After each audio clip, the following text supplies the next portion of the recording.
بسم الله الرحمن الرحيم. الحمد لله رب العالمين، والعاقبة للمتقين، ولا عدوان إلا على الظالمين، والصلاة والسلام على أشرف الأنبياء والمرسلين، نبينا وحبيبنا وقدوتنا وإمامنا محمد وعلى آله وصحبه أجمعين. أما بعد، فيا معشر المسلمين عباد الله، يقول النبي صلى الله عليه وسلم فيما رواه إمام مسلم في صحيحه من حديث عبد الله بن مسعود رضي الله عنه: لا يدخل الجنة من كان في قلبه مثقال ذرة من كبر. قال رجل: إن الرجل يحب أن يكون ثوبه حسنا ونعله حسنا. قال: إن الله جميل يحب الجمال، الكبر بطر الحق وغمط الناس. نبي عليه الصلاة والسلام بزي حديثاتቸው ያስተላለፉልን የሆነ መልእክት አለ። ዒባደላህ ምንድነው? አብዱላህ ብን መስዑድ ነብዩ አለይሂ ሰላቱ ወሰላም እንዲህ ብለዋል ይሉናል: لا يدخل الجنة من كان في قلبه مثقال ذرة من كبر. ብናኝ ታክል ኩራት በልቡ ውስጥ በቀልቡ ውስጥ ያለበት ሰው ጀነት አይገባም ብለዋል መላእክተኛው አሉ። ነብዩ አለይሂ ሰላቱ ወሰላም አይገባም እያሉ من كان في قلبه مثقال ذرة من كبر لا يدخل الجنة ጀነት አይገባም አሉ። من كان في قلبه በልቡ ያለበት مثقال ذرة من كبر ብናኝ ታክል ኩራት ያለበት ሰው በልቡ ውስጥ ይሰው ጀነት አይገባም አሉ ነብዩ አለይሂ ሰላቱ ወሰላም። ጀነት አይገባም مع المتقين መጀመሪያ ጀነት አይገባም የጁን ሳያገኝ፣ ጀነት አይገባም አላህ Subhanahu Wa Ta'ala ጀዛውን ከሰጠው ጀነት አይገባም። ምን ተደርጎ እንጂ የሥራውን ያክል ተቀጥቶ እንጂ። ሙወሂድ ከሆነ የዓቂዳ ሰው ከሆነ ጀነት አይቀርም መጨረሻ ላይ። ነገር ግን ኩራት አደጋ ውስጥ ያስገባል።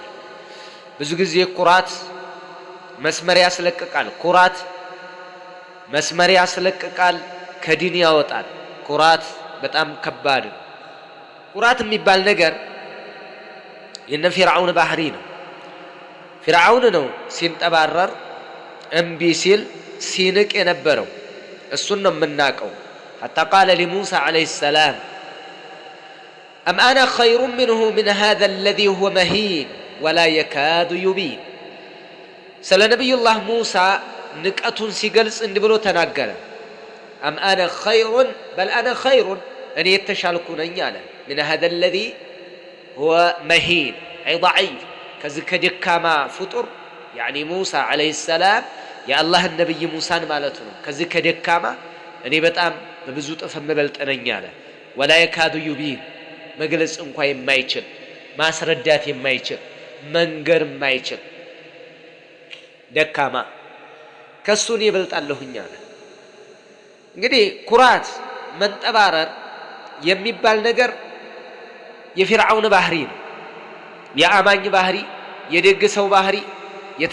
የታላላቆች ባህሪ አይደለም። የነብያቶች ባህሪ አይደለም። ተቀጥሩስ ተከቡር መኩራት መንጠባረር ከኔ በላይ ላሳር በቃ እኔ ነኝ ያለሁት እኔ ምድርን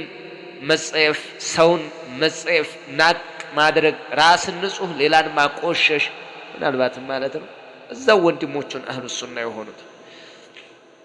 በጣም ከባድ ነው። አዩሃ الإخوة ሷሃቢዩ ነብዩ አለይሂ ሰላቱ ወሰላም ብናኝ ታክል ኩራት ልብ ውስጥ ያለው ሰው ያለበት ሰው ጀነት አይገባም ሲሉት ደነገጠ። قال رجل የሆነ ሰው አላቸው: إن الرجل ለምሳሌ ሰውየው يحب أن يكون ثوبه حسنا ونعله حسنا ጫማው ውብ መልካም ልብሶቹም ውብ መሆን የሚፈልግ አለ። ለምሳሌ ሰው እንዴ ወደ ኩራት ይወስደዋል እንዴ ብሎ ሲጠይቃቸው قال አሉ መላእክተኛው: إن الله جميل الله سبحانه وتعالى من كل وجه ببahriው ውብ ነው የሚያምር ነው። አላህ Subhanahu Wa Ta'ala يحب الجمال ውብንም ይወዳል አማረንም መልክንም ይወዳል አላህ Subhanahu Wa Ta'ala ይሄንን አይጣላም ይሄ ኩራት አይደለም አለባበስ ላይ ጥሩ መልበስ አለማባከን እንጂ አላህ በሰጠህ ኒዕማ የሰጠህን ጸጋ ለብሰህ ተውበህ አሸብርቀህ መታየት ይሄ ኩራት አይደለም ይሄ አይደለም ኩራት አልክብሩ ኩራት አሉ መላእክተኛው በጦሩል ሐቅን አልቀበልም ብሎ መመለስ መገፍተር ወغبط الناس አይ احتقار الناس ሰዎችን መናቅና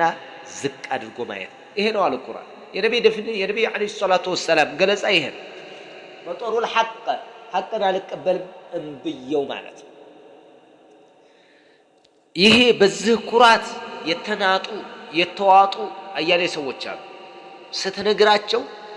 እነሱ ያሉት እንጂ አንተ ያልከው እውነት የማይመስላቸው ተቀበሉን የማይሰሙ አፍ እንጂ ጆሮ የሌላቸው ሰዎች አሉ ምን العجب ጆሮ የሌላቸው አንተ ላይ ማንቆርቆር ብቻ እንጂ ሲነገራቸው የማይሰሙ የማይቀበሉ ልባቸው ደንዳና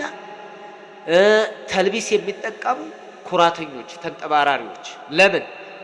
ይሄን አድርጉ ሲባሉ እሺ ብለው ካደረጉ ያጠፉትን ካስተካከሉ ታው ስትላቸው ከተመለሱ ሰው ይንቀናል ይላሉ ሰው ይተውናል ይላሉ ሰው ያራግፈናል ይላሉ ይህ አይነት አመለካከት ስላላቸው የምትነግራቸውን ሐቅ ብለው አይቀበሉ ወይ ያለባብሱታል ወይም ቢላሉ ወይ አንተን በመጥፎ ይተቹና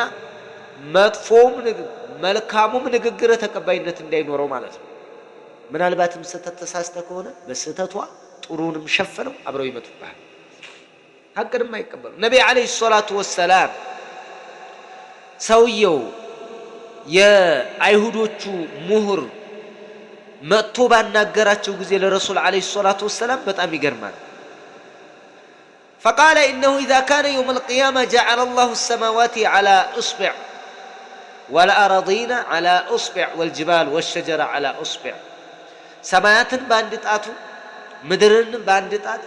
እንደዚሁም ተራሮችንና ዛፎችን በሌላ ጣት እያለ ነገራቸው ነብይ አለይሂ ሰላቱ ወሰለም ያደርጋል يوم القيامة ይሄን ብሎ ሲነግራቸው ነብይ አለይሂ ሰላቱ ወሰለም ሳቃሉ ضحك حتى بدت نواجذه لا من تعجبا له وتصديقا له እውነትህን ነው ትክክል ነህ አንተ ነህ ነው ያልከው ትክክል ነው እውነት ነው ثم قال صلى الله عليه وسلم ثم قرأ رسول الله صلى الله عليه وسلم وما قدر الله حق قدره والأرض جميعا قبضته يوم القيامة والسماوات مطويات بيمينه سبحانه وتعالى عما يشركون نبي عليه الصلاة والسلام አረጋግጡለት ሐቅ ነው ሲነገር ሄዲ ባካ ያንተን አልሰማህም የሚባል ነገር አይደለም አዩሃ الإخوة والأخوات ሐቅ ሲመጣ መቀበል ነው ከማንም ይሁን ሐቅ ከሆነ በሐዲስ በቁርአን ተመዝኖ የሚያልፍ የሆነ ነገር ሲነግሩን መቀበል ነው መስማት ነው በቃ መቀበል ነው አዎ ትክክል ነው ባይሆን ሐቅና ባጢል ቀላቅሎ ሙብተዲዕ ሲናገር ዳዕዋ አዳምጥ ይልኩ አይደለም ላ ሸይጣንም ሲናገር አቡ ሁረይራ ነገራቸው አያተል ኩርሲይን የቀረ ሸይጣን እንደማይቀርበው ነብዩ አለይሂ ሰላቱ ወሰለም صدقك وهو كذوب እዚህ ላይ እውነቱን ነግሮሃል ግን ውሸታም ቀጣፊ ነበር ይህ ዒልም የሆነው ነብዩ ካጸደቁት በኋላ ነው ነዓም አዎ ነገር ግን የጸደቀን ነገር ትክክለኛን ነገር ሐዲስ ቁርአን መረጃ ያለበት ነገር ሲነግሩህ ጆሮ ከደረሰ በቃ አትገፍትር ሐቅ ነው እዚህ ላይ አበላሽታል ተመለስ አሉ ተመለስ በሐዲስ በቁርአን የተመዘነ ከሆነ ተመለስ ለምንድነው ሐቅን ቢምትለው ለምንድነው የምትንጠራራው ለምንድነው የምትጠባረረው ታው ኩራት ይሄ ነው አልክብሩ በጦሩል ሐቅን መገፍተር ወغبط الناس ሰዎችን ዝቅ አድርጎ ማየት ሰዎችን በንቀት መመልከት በቃ ምናልባት እንበልና ውብነህ ቆንጆነህ ተናጋሪነህ በቃ አንተ አዋቂ ነህ ሐሳብ ማመንጨት የምትችል ነህ የተጽኖ ሰው ነህ ግን ሰው ነህ بعض التراب የአፈር ከፊል ነህ የመሬት ከፊል ነህ ምን አቆራህ ባንተው ቢጤ ላይ ትሞታለህ ትታመማለህ አልጋ ቁራኛ ስትሆን ሽንትን የሚቀበሉ ሰው ነህ በቃ ሰው ደካማ ፍጡር ደካማ ከስፐርም የመጣህ ነህ መጨረሻ አፈር ስር የምትገባ ነህ ወንድምዬ እኔም አንተም ስለዚህ ሰውን ለምን ትንቃለህ ለምን እንንቃለን ለምን አላህ Subhanahu Wa Ta'ala እሱ ዘንድ ክቡር ያደረገው ቆንጆን እኮ አይደለም ተናጋሪን እኮ አይደለም እነ አክረመኩም ዐንደላሂ አትቃኩም አላህ ዘንድ ከናንተ ክቡር ማለት የተከበረ ማለት አላህን ከናንተ ውስጥ የበለጠ የሚፈራው ስለዚህ ነው ዒባደላህ አትናቁ አንናቅ ሽማግሌ የሚንቃል ወጣቱ ነው አንተ ምናልባትም ዛሬ ላይ ወጣት ነህ ሰውነት ለስላሳ ነው ቀልጣፋ ነህ ጤናማ ነህ ስትራመድ ትፈጥናለህ ቀጥ ብለሃል ትናንትና እዚች አንተ አለህባት ቦታ ላይ ነበር ያምትንቀው ሽማግሌ ትናንትና እንዳንተ ወጣት ነበር ትናንትና እንደኔና እንዳንተ ተናግሮ ያሳምን ነበር ትናንትና እንደኔና እንዳንተ ይሮጥ ነበር ቀጥ ያለ ነበር ዛሬ ጎበጠ ምናልባት ነገ እንደሱ እንሆናለን እኔ እናንተ እድሜ ከሰጠን ለምን ትንቃለህ አፍንጫው ጎራዳ ነው ወይ እጅ የለውም ወይ እግር የለውም የኔና ያንተም እጅና እግር የቱ ውስጥ ነው አላህ ሰጥቶን ያአደራ ቃል ምን አስናቀ አላህ Subhanahu Wa Ta'ala ይሄን መምሰል አለብህ ብሎ ፈጥሮታል አለቀ አንተን ሰልካካ አደረገ እሱ ጎራዳ ሆነ ጎራዳ ዝቅ ይላል ማለት አይደለም አላህ Subhanahu Wa Ta'ala ዘንድ ስለዚህ ዒባደላህ انتبهوا الكبر بطر الحق وغمط الناس ነብዩ አለይሂ ሰላቱ ወሰለም በዚህ መልኩ ነው ያስቀመጡት ይሄንን ብለዋል ሰዎችን መናቅና ሐቅና ልቀበልም ማለት ስለዚህ የኩራት ሌላም ሲሄድ የውዝዋዜ የመዝለል የመንጠር ጉራ ምን ብዙ አይነት ገጽታ አለ ኩራት ጋር ነብዩ አለይሂ ሰላቱ ወሰለም ዋና የኩራትን ምንጮችና የኩራትን የጀርባ አጥንት ዋና የገለጻው ጅማቶቹ እነዚህ ናቸው ሐቅና ልቀበልም ማለት ይሄ ሰለፊይ ሆነ አንተ ምን አህሊ ሱና ሆነ ሐቅ ሲመጣልህ እንደው እንዴት እሱ ሊወስደኝ ነው ወይ እሱ ሊያሳምነኝ ነው ወይ እሱ በሱ ሐሳብ ስር ለሆነ ነው ወይ አትበላት ተንጠባረር ሐቅ ነው አልሐቅ አቅዋ ሚን الرجال ሌሎችን ተታ ሐቅ ያዘውን ሐቅ ከያዘው ጋር መሆን ያለበት በቃ ይሄ ነው የሚፈልገው ኢንሻአላህ እና ሰዎችን መናቅ የለብንም አደራ بهذا القدر يكتفي السلام عليكم ورحمة الله وبركاته